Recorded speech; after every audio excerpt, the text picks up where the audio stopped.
Já está conosco aqui na linha a nossa entrevistada da noite, né? Você que ainda não sabe o significado dela, desse nome, você vai aí mandar uma mensagem para a gente e já a gente conta para você o significado do nome, né, da nossa entrevistada de hoje. Com você, Leomar, manda ver. Já na linha aqui com a nossa entrevistada de hoje, quero dar a minha saudação, ela que pela primeira vez vai estar participando aqui do programa Voz de Israel, ela que está doutorando em Relações Internacionais, uma grande mestre. Com vocês, a Dábila, bem-vinda. Olá, gente, muito boa noite, muito obrigada pela oportunidade de estar aqui conversando com vocês. Eu espero que vocês estejam me ouvindo bem. Eu falo aqui de Belém do Pará, bem aqui do ladinho. E hoje eu queria conversar com vocês para a gente pensar. Eu sei que tem muitas notícias, são várias notícias todo dia sobre, né, o conflito Israel-Hamas.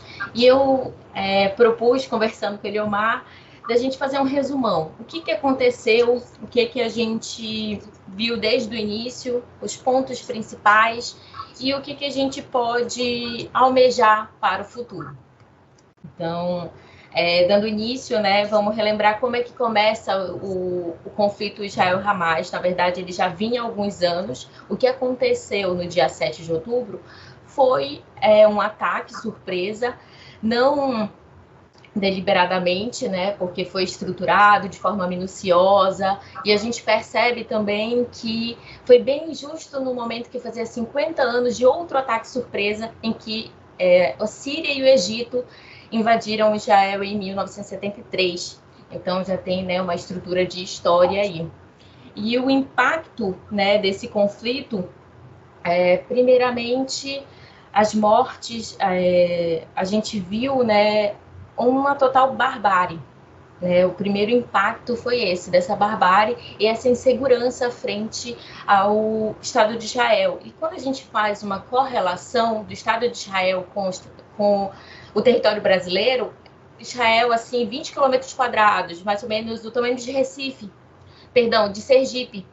Então, para a gente ter a proporção, né? Muito pequeno, exatamente. Então, as pessoas, num espaço muito pequeno, as pessoas se conhecem, as pessoas se reconhecem, as famílias. E aonde foram os ataques, né? Primeiramente em kibbutz. O que são os kibbutz? São fazendas, comunidades que vêm lá da estrutura das primeiras aliá, né? Das primeiras idas do povo judeu, a volta do povo judeu a Israel, que eram viver nessa comunidade fugindo da Primeira, da Segunda Guerra Mundial e de outros conflitos que a gente tinha chamados pogrões, que eram essas violências contra o povo judeu em vários lugares da Europa, e que eles historicamente voltaram, né, ao Estado de Israel, que então não era Estado, né, era território, e que viveram em comunidades. Então, eram esses resquícios da própria história de Israel e onde aconteceu os atentados.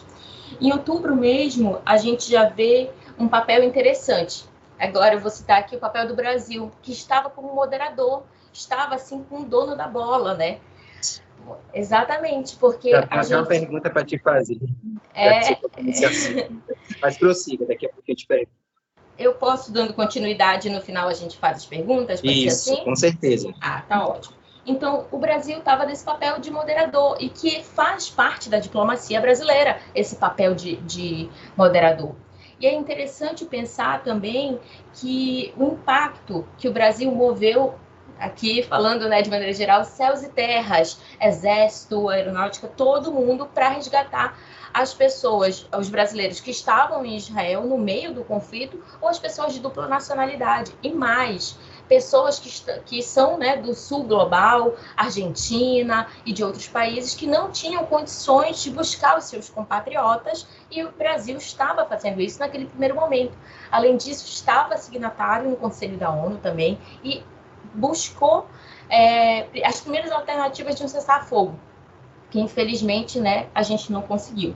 Em novembro, a gente tem um outro ponto que é interessante, que já é a organização, né, de buscar os reféns. A gente teve cerca de 273 reféns no momento do ataque, e Israel, o Hamas, o Catar foi sede da Copa, né? E os Estados Unidos se estruturaram para fazer essa devolutiva dos reféns, principalmente mulheres e crianças. Foram cerca de 50 pessoas naquele primeiro momento, sendo grupos de 10 e 12 pessoas. A gente teve, né, e surge aquela esperança. Não, agora em novembro isso vai melhorar, essa situação talvez melhore. E, infelizmente, a gente já está quase chegando a 5 meses desse conflito, né?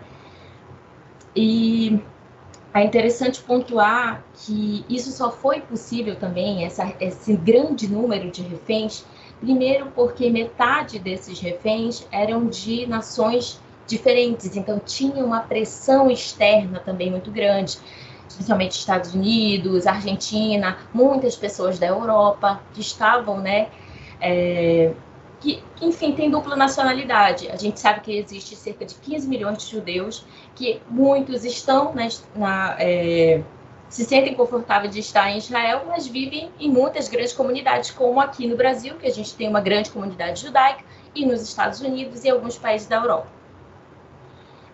Dando continuidade, é interessante pontuar que já em novembro a gente já tinha grandes tensões no Oriente Médio como um todo, né?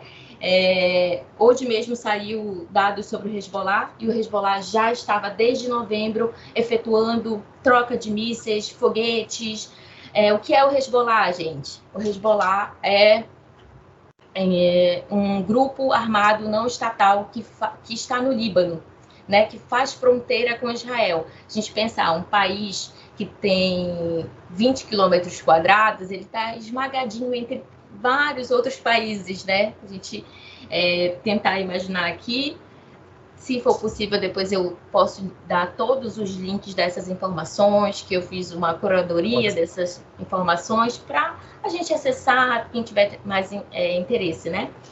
Enfim, então, nesse momento, já em novembro, a gente já tinha a participação do Hezbollah e o grupo também armado não estatal, os Houthis. O que são os Houthis? Eles estão também no Iêmen. O Iêmen passa por uma guerra há alguns anos e os Houthis tomaram o poder, como foi o Hamas na faixa de Gaza. Então, os Houthis também têm um grande impacto, porque dando, né, esse respaldo ao que o Hamas tem feito desde o seu ataque até hoje em dia, os Houthis têm capturado navios que passam pelo Mar Vermelho, que faz fronteira lá do ladinho do Iêmen, que é onde os Houthis estão. E por que isso é importante? Qual é o impacto disso? O Mar Vermelho hoje, que é principalmente o canal de Suez, né, é onde passa a ligação da Europa com a Ásia, simplesmente. É onde passa todas as nossas mercadorias, gente. Plásticos em geral, petróleo, tudo um pouco passa ali. E Oi? Nossa, um preço gigantesco de tudo no planeta por conta desses ataques aéreos. Sim, teve esse impacto e também o medo, né, dos grandes navios, além do impacto econômico, porque se você não passa pelo canal de Suez, você tem que dar o balão na costa da África toda. E aí leva-se em torno de mais 25 dias para as mercadorias chegarem. Exatamente. E aí é o que eu digo para o pessoal sempre, gente, o Oriente Médio hoje, para mim, ele é o centro do mundo, então qualquer coisinha no geopolítico ali afeta o planeta inteiro. Acho que todos estamos muito correlacionados, mas hoje os olhos do mundo estão, né, nesses novos atores. Por exemplo, os Estados Unidos, no século passado, foi o grande ator da economia. Hoje em dia, a gente tem 10 grandes economias, né, que têm correlação, que têm embate, que influenciam uma nas outras. E aí, com todos esses conflitos, e aí vem tudo que vem acontecendo no planeta, e é algo extremamente globalizado. Isso ocasiona um monte de perdas e ganhos, né, que são irrefutáveis. Com certeza. E é interessante a gente parar para pensar no impacto de grupos armados não estatais que influenciam na geopolítica do mundo. Porque aí a gente tem o Hezbollah, a gente tem a Jihad Islâmica, que também está no território palestino, a gente tem os Houthis no Iêmen. Então, a gente tem uma estrutura de grupos armados não estatais e que tem força na geopolítica e que influenciam direto, né? E que é interessante a gente pensar que no Brasil parece que não tem, está muito distante, né? Mas o custo chega, né? O custo chega nos nossos bolsos. Absurdamente chega. Então, dando continuidade, eu gostaria de ressaltar aqui que falar do conflito Israel-Hamas tem um peso muito grande, que a gente fica quase que dividido entre como se fosse um time de futebol, e não é assim, gente. Como se fosse todos ao lado de Israel ou todos contra Israel, e na verdade a gente tem que entender a estrutura geopolítica por trás disso, o impacto disso, que é o que a gente está comentando aqui. E nesse primeiro ponto, em dezembro, em que a gente tem todos esses impactos, a gente também tem um peso muito grande da política externa do mundo inteiro, de diferentes países, falando sobre essa crise humanitária. E é interessante pontuar e diferenciar. Os territórios palestinos, parte é governada pelo partido do Hamas e outra pelo partido que sempre existiu, a Autoridade Palestina e tudo mais. Só que quando o Hamas ganha as eleições em 2006, em 2007 ele expulsa o Fatah. Então a gente tem um governo totalmente teocrático e que não representa os palestinos. A gente tem um governo que não é uma democracia, não tem um embate, não tem uma estrutura de diálogo, pelo contrário, é violência, são situações de barbárie. Então, a gente tem que também entender que há uma diferenciação do povo palestino que está sofrendo, sendo muitas vezes utilizado como escudo humano, e o Hamas como uma estrutura governamental não estatal, e agora estatal, política social, dentro da faixa de Gaza. Posso dar uma continuada? Eu estou falando muito rápido, gente. Com certeza, estamos aqui aprendendo. Só mandando um alô aqui para o instrutor Dudu Monteiro, na cidade de Itabela, Porto Seguro, né? Ali na região de Porto Seguro. Também para a Gorete, ela que está ligada no programa A Voz de Israel. E aprendendo muito aqui com a professora de Relações Internacionais, Dábila. Eu acho que eu não vou receber mais esse puxão de orelha mais não, né, Dábila? Eu sei que é diferente mesmo. Eu já escutei 2 vezes hoje. Eu já escutei de tudo um pouco. Opa, que legal. Prossiga. Então, eu acho que, caminhando, né, o que aconteceu no mês de dezembro, que a gente tem de impactante? As trocas de reféns, só que menores, né, 3, 6 grupos menores, e que a cada troca de refém a gente tinha um período de cessar-fogo. Não era completo, mas já era uma trégua, principalmente por essa população, que a gente pensa como foi as incursões do exército israelense, primeiro no norte e depois no sul. Por quê? Porque no primeiro momento foi mais fácil de dividir assim, para buscar, né, esses líderes do Hamas, que ora estavam no norte, ora estavam no sul, e também foi descoberto ao longo do tempo a quantidade infinita, né, de túneis, e túneis totalmente estruturados, chega de 30 metros de comprimento do solo. Então, onde esses militantes do Hamas estão protegidos e a população palestina está abandonada, né, sofrendo com o impacto dessa guerra, né, que está em curso, dessa violência toda que a gente tem visto. E aqui é interessante pontuar que em dezembro a gente tinha um quantitativo de 15 mil mortes na faixa de Gaza. Só que esse dado é transmitido pelo Ministério da Saúde, que é controlado pelo Hamas. Então, a gente não tem como definir valores certos. Mas, independente do número exato, a gente vê a crescente dessa violência, que interfere completamente na região, principalmente externamente, o impacto disso, do que as pessoas interpretam sobre as ações que... Infelizmente, quem trabalha mais com segurança, quem trabalha com esses dados, é difícil dizer que é fácil colocar esses números em prova. E, na verdade, não são pessoas, são famílias, são histórias quantas pessoas, né, nesse momento, em dezembro, a gente teve um momento de trégua e o Hamas lança um míssil que foi atingido em Tel Aviv. Então, naquele momento de trégua em que há uma certa confiança e que a gente está num território de completa desconfiança, como é que a gente vai confiar no inimigo em que busca a derrota, que busca a exclusão, né, de Israel no mapa, e do outro lado Israel que está também buscando a sua autodeterminação.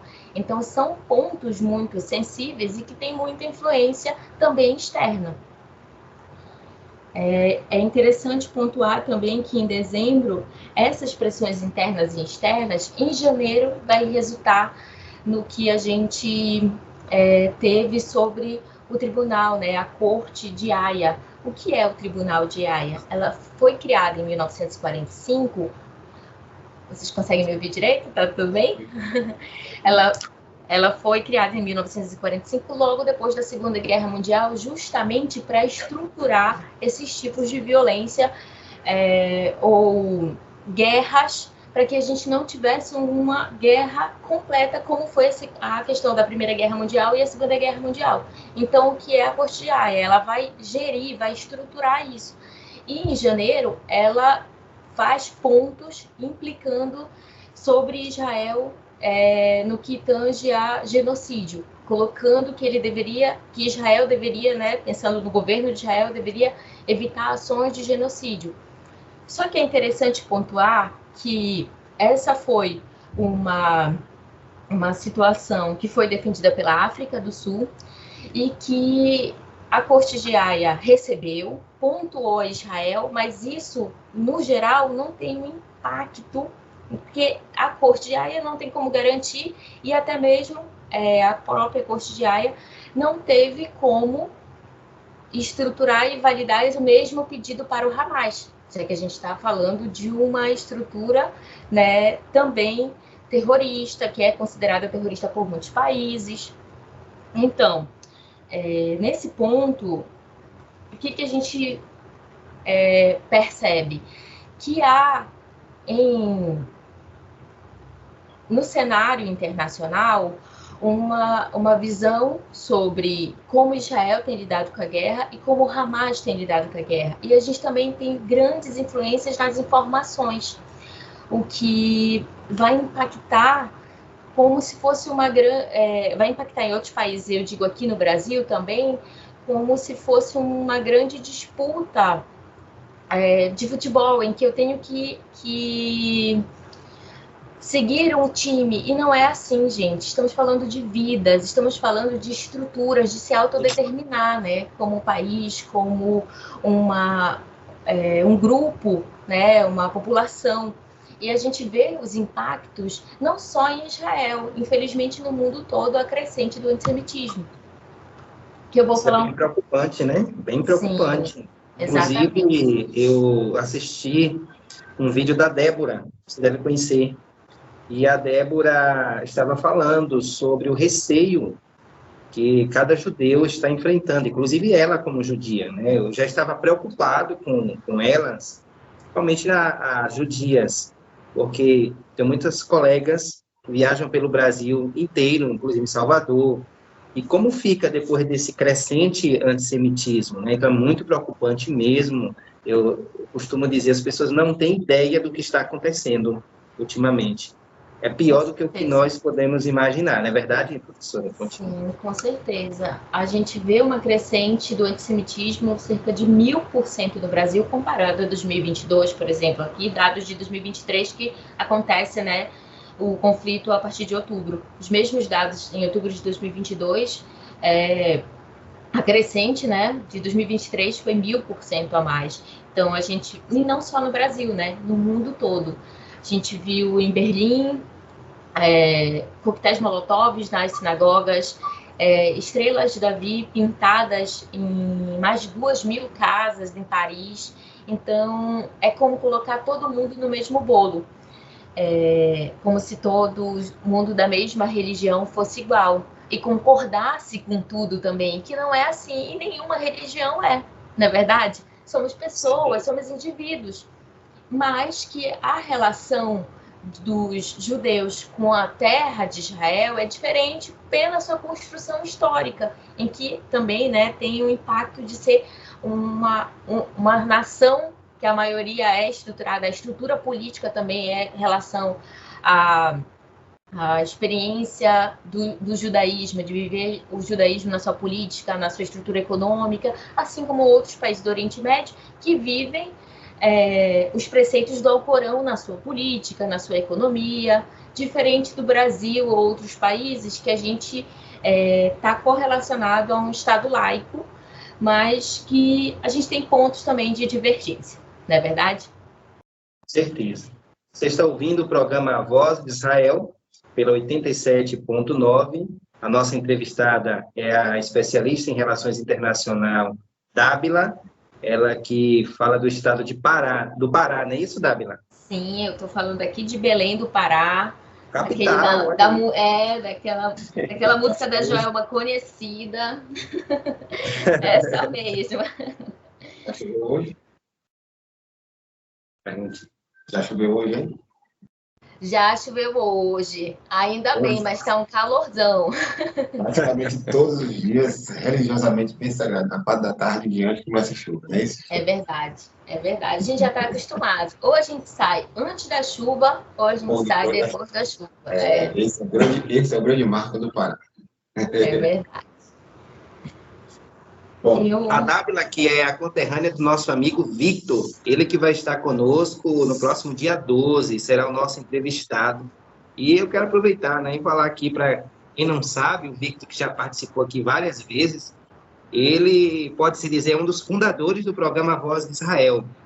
Então, uma gratidão imensa, porque quando nós inauguramos o programa Voz de Israel, foi exatamente na época que eu conheci o Victor. E ele deu a maior força para esse programa, né, que é voltado para a informação de qualidade, também para a educação. Então, a gente uniu forças, né, junto com a instituição e muitas outras instituições, porque nós estamos aqui para trabalhar com fatos verídicos. Professora, o que você acha, e deve ter alguns dados também para apresentar para o pessoal, depois da fala do atual presidente da República, fazendo aquela comparação, né, da autodefesa do exército de Israel com o nazismo. Você acha que o antissemitismo cresceu depois da fala do presidente? Inclusive hoje, novamente, né, ele não fez comparação, mas dessa vez reiterando a sua fala e declarando apoio a um lado, né? Deixou de ter aquela postura neutra. Então, gostaria que você respondesse essa pergunta. É interessante a gente pensar o impacto de uma fala, né? Por exemplo, eu falando, eu sou professora, eu não sou um grande ícone do Brasil. Então, um presidente falando tem um grande impacto. E qual é a correlação disso tudo, né? Se a gente parar para pensar na história da diplomacia Brasil-Israel, o Brasil sempre esteve como um ator moderador, um ator que estava auxiliando, inclusive, na criação do Estado de Israel. O presidente da Assembleia foi Oswaldo Aranha, um diplomata brasileiro que influenciou diretamente na correlação, na estruturação, os países que ainda estavam em dúvida na votação. O Oswaldo Aranha teve grande influência, inclusive tem museu, tem rua em Israel em homenagem a Oswaldo Aranha. Então a gente já tinha uma correlação mais próxima do Brasil com Israel, desde a sua criação. A fala do presidente atual, ela tem um impacto não só que ela foi deturpada, que a gente não pode comparar situações de inimagináveis pontos da história. A gente não pode comparar os genocídios que aconteceram no processo de colonização, por exemplo. A gente não pode comparar porque cada estrutura foi diferente. Cada situação de violência e o Holocausto em si, ele foi estruturado não só para com o povo judeu, mas todas as pessoas que eram vistas como marginalizadas. Então, legitimar muitas vidas, muitas situações que até hoje a gente conta as várias histórias das pessoas que conseguiram sobreviver à total tortura que foi a situação do Holocausto. Então, esse é o impacto da sua fala. E tem 2 pontos, porque o Brasil agora faz parte do BRICS, do novo BRICS, que tem Irã e tem Arábia Saudita de um lado. E antes do ataque do Hamas no dia 7, a Arábia Saudita estava caminhando com a sua maior perspectiva diplomática com Israel, o que já estava estremecendo as tensões do Oriente Médio, né? Pensar que outras grandes países que têm principalmente a potência do petróleo se relacionando a Israel é de grande impacto para aquela região. Então, a gente tem esse ponto também. Pensando na análise internacional, para o sul global, a fala do presidente ela foi válida. Por quê? Porque o sul global tem uma correlação de inimizade com Israel. Vamos pensar assim, que a gente não tem amizade ou inimizade. Na verdade, são aliados comerciais. Hoje em dia, com o mundo tão globalizado, a gente tenta, né, ao máximo, ter correlações comerciais com todo mundo, independente de relações, né, perspectivas ou governos, por exemplo. Não é verdade?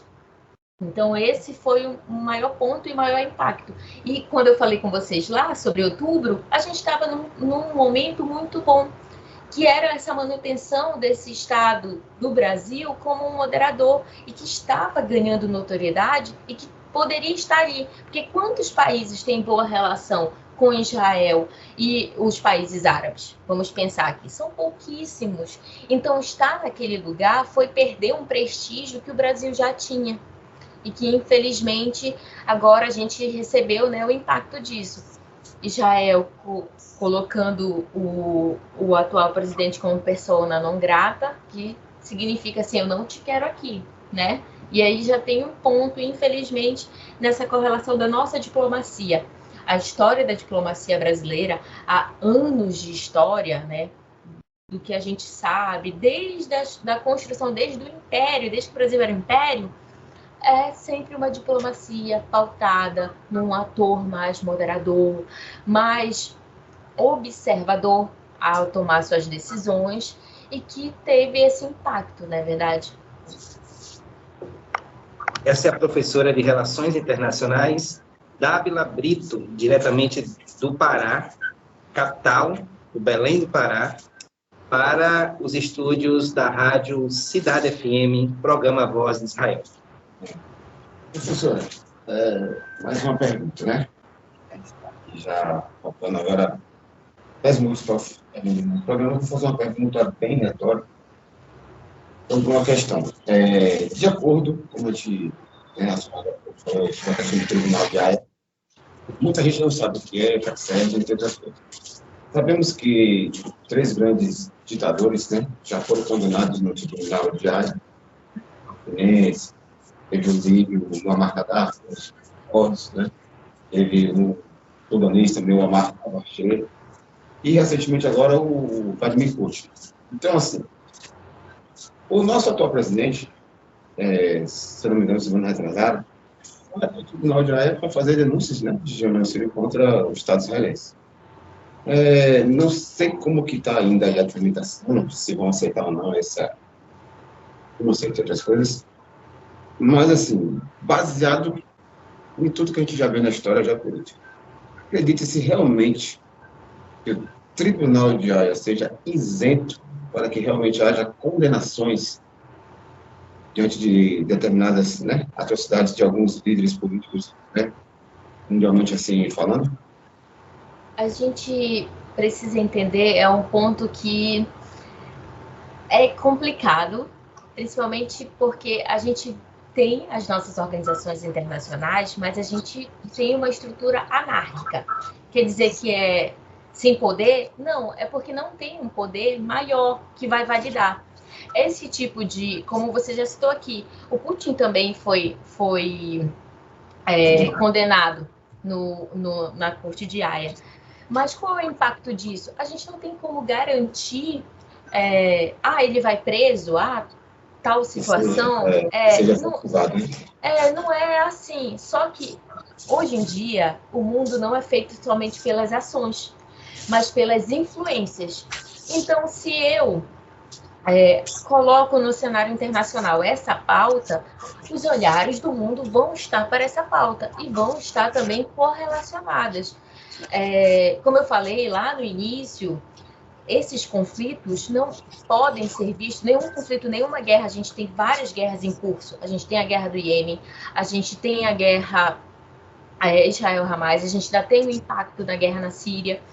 Então, essas guerras, elas não podem ser vistas entre um é certo e um é errado, ou certo e errado. Algumas situações são, sim, complicadas, a gente não pode fechar os olhos para as ações humanitárias, mas assim como Israel tem direito de defender o seu Estado, se autodeterminar, os territórios palestinos também têm esse direito, e principalmente longe do Hamas. E que é esse, né, o impacto. Como é que pensar essa estrutura? E se a gente olhar o que está acontecendo hoje dentro, internamente, né, da política doméstica, que, entre aspas, o Netanyahu, conhecido como Bibi em Israel, o Bibi, ele já vem recebendo muitas críticas, porque parte do seu governo não está se estruturando a buscar todos os reféns, a buscar auxiliar as famílias, e já tem um impacto desde antes do ataque e agora por conta dessa situação. Então, até mesmo na estrutura do governo de Israel, a gente vai repensar como tomar essas decisões, o impacto dessas decisões, né, para a sua população, e que hoje, inclusive, estavam nas ruas semana passada, porque, independente da situação de guerra, o governo também tem que pensar na sua população. Imagine essas famílias que estão devastadas, estão há meses longe, não sabem o que aconteceu, e infelizmente, inclusive, saiu hoje mesmo, né, um relatório da ONU das maiores atrocidades de violência sexual contra crianças e adultos em geral. Então, a gente está falando de situações muito delicadas e como pensar uma solução para essa situação, não é verdade? Muito difícil ter uma solução para todos esses problemas que nós temos, inclusive. Sim, com certeza. O programa Voz de Israel vai chegando ao seu final. O tempo voa, não é verdade? Eita, a coisa tá... Aí não. Que traga um irondomo para cá.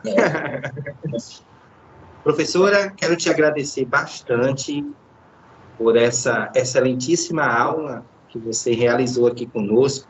Quero aproveitar e mandar um alô aí para o sargento Jamilton, ele que está à nossa escuta no bairro Tomba, conjunto Feira 7, ele que é sargento do Corpo de Bombeiros. Também para Diego, que está no Rio Grande do Sul, a nossa escuta, o programa Voz de Israel chegando cada vez mais longe através do aplicativo. E todos aqui, né, parabenizando brevemente, doutora, né, ela disse que está doutorando ainda, a doutora Ávila, não é isso? Brito, Dávila, agora eu errei. Dávila Brito, né, nome judia, muito bem-vindo, não vai ficar por aqui, eu creio que mais vezes você vai conceder essa honra de estar aqui conosco, quem sabe pessoalmente, eu já lancei, né, o convite. Vamos trabalhar duro para pagar esse cachê aí para a senhorita fazer. Positivo, é isso aí. Aprendemos bastante, quero agradecer muito. E suas considerações finais, gostaria que anunciasse contatos no Instagram, Facebook, enfim. Aproveitando aqui também, olha, só uma correção, não é sargento, tenente, parabéns, foi promovido o tenente Jasmilton.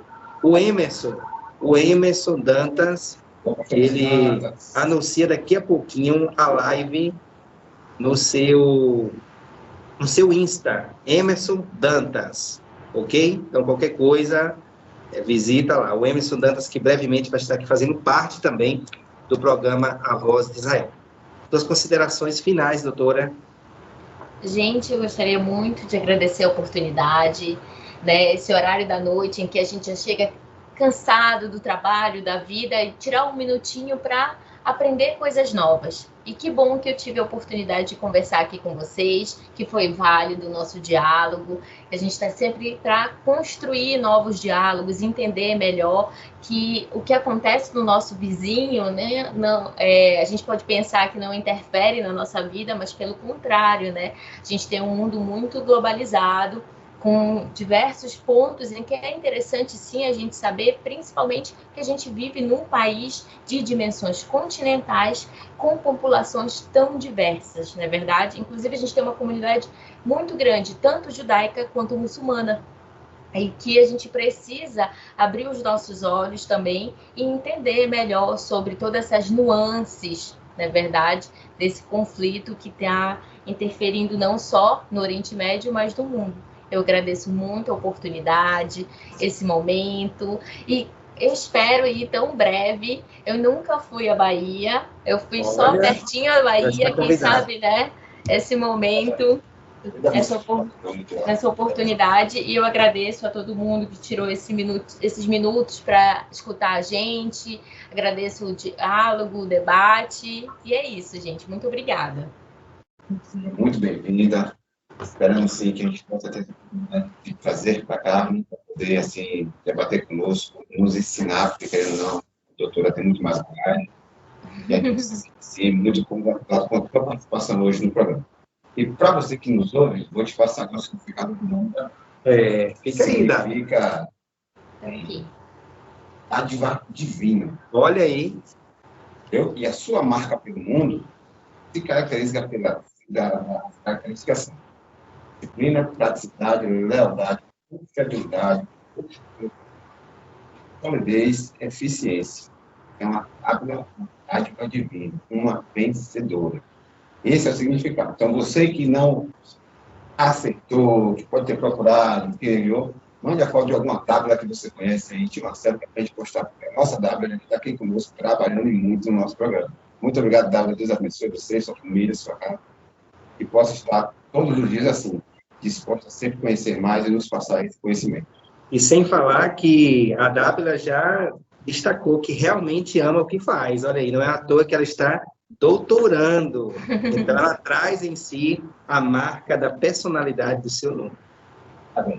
Parabéns. Prazer imenso falar contigo. O programa Voz de Israel anuncia que na próxima semana Laurence Máximo e Victor Oliveira estará conosco. O Laurence vai estar estreando como comentarista fixo do programa A Voz de Israel. Não perca. O programa A Voz de Israel vai ficando por aqui. Até a próxima semana, se Deus quiser. Uma boa noite a todos. Muito obrigado pela sua presença.